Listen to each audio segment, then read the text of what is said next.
Você se lembra como foi seu dia em 15 de setembro de 2008? Se você era criança ou adolescente, provavelmente essa data não deve trazer muitas lembranças. Mas se você já trabalhava e especialmente já investia, então esse dia deve lhe trazer algumas recordações.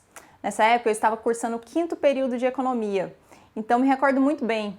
Foi um dia em que o mundo acordou com uma notícia chocante: a falência de um dos maiores bancos do mundo, que resultou na eliminação de 25 mil empregos e levou à pior crise financeira desde a Grande Depressão.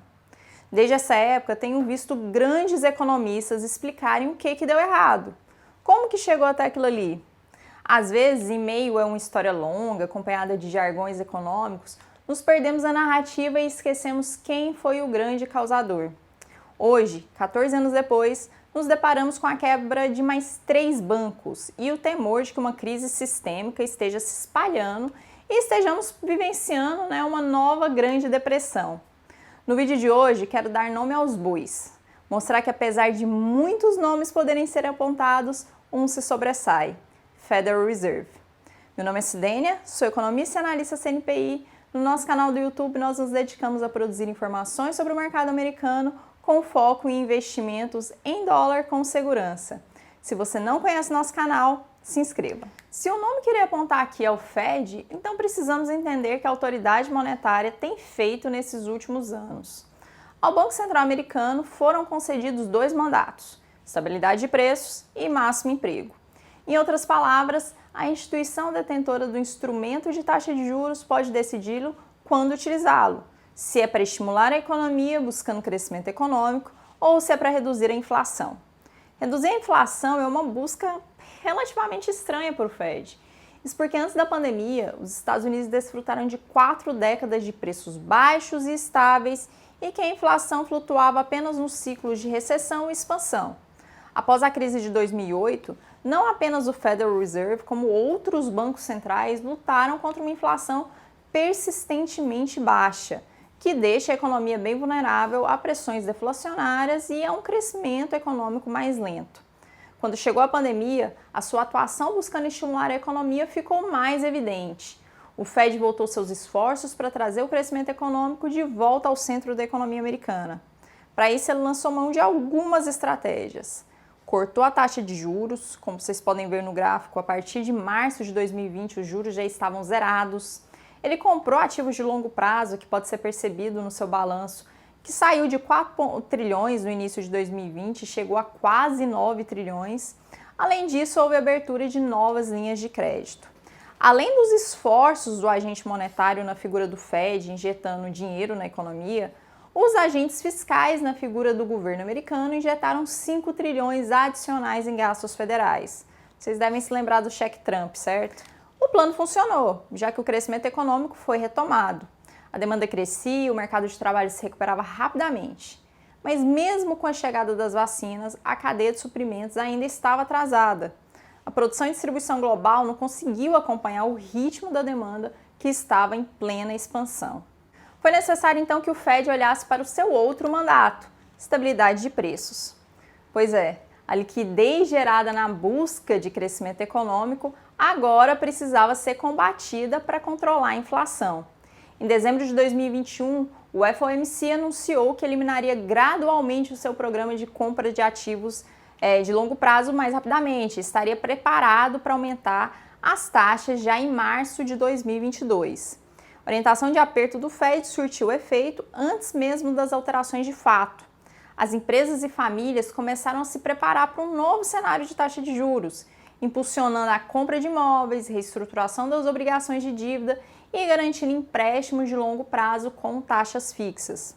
Ou seja, antes mesmo do Fed aumentar a taxa, condições financeiras mais rígidas já estavam operando no mercado. Apesar disso, a inflação continuava a subir e as empresas e famílias sentiam a dor.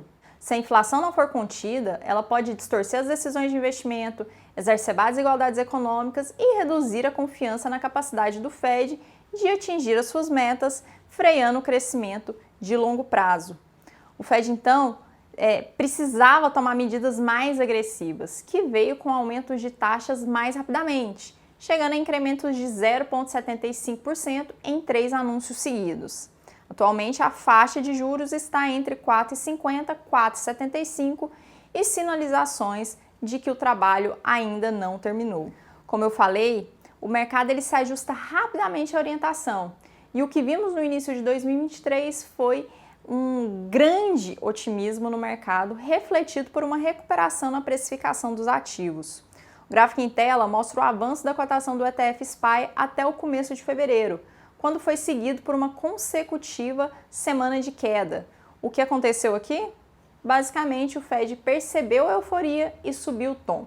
Deixou claro que, mesmo tendo reduzido a taxa, estava preparado para subi-la novamente, se os dados mostrassem necessidade. Mas aí chegou março e o mundo novamente acordou em choque. A falência em pleno 2023 de um banco e o possível efeito sistêmico na economia. Seria essa a releitura da crise de 2008? 8 de março de 2023 foi marcado por uma extrema agitação, com uma queda geral nos mercados, à medida que se alastrava a notícia de que Silicon Valley Bank, banco regional focado em techs e startups, havia falido. Outros dois bancos tiveram o mesmo final, Silvergate Capital e Signature Bank. Passado o choque inicial, a conduta subsequente é tentar entender as causas e analisar se aqueles bancos que estão nas nossas carteiras podem passar pelo mesmo. Como falei no início do vídeo, aqui irei dar nome aos bois, que no caso atende por Federal Reserve. Como expliquei anteriormente, para tirar o país da depressão econômica durante a pandemia, o Fed aumentou a liquidez através de compra de ativos de longo prazo. Em setembro de 2019, a carteira de títulos do Fed era próxima a 3,8 trilhões. Em abril de 2022, esse valor chegou a 8,9 trilhões. Para aumentar seu balanço em 2,3 vezes, o Federal Reserve passou por um período de compras mensais de 120 bilhões em títulos. O resultado ele foi bem rápido. Com as taxas de juros baixíssimas e a ampla liquidez do mercado, o mercado financeiro explodiu.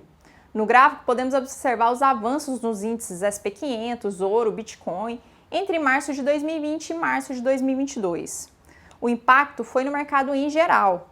No final de 2021, as preocupações com os próximos passos do Fed para lidar com a inflação iminente levaram aquelas mesmas pessoas que colocaram seu dinheiro no mercado também o tirassem desses veículos de investimento.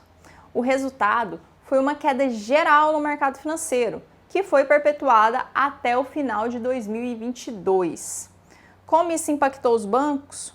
Silicon Valley viu seu número de depósitos mais do que triplicar durante essa fase altista.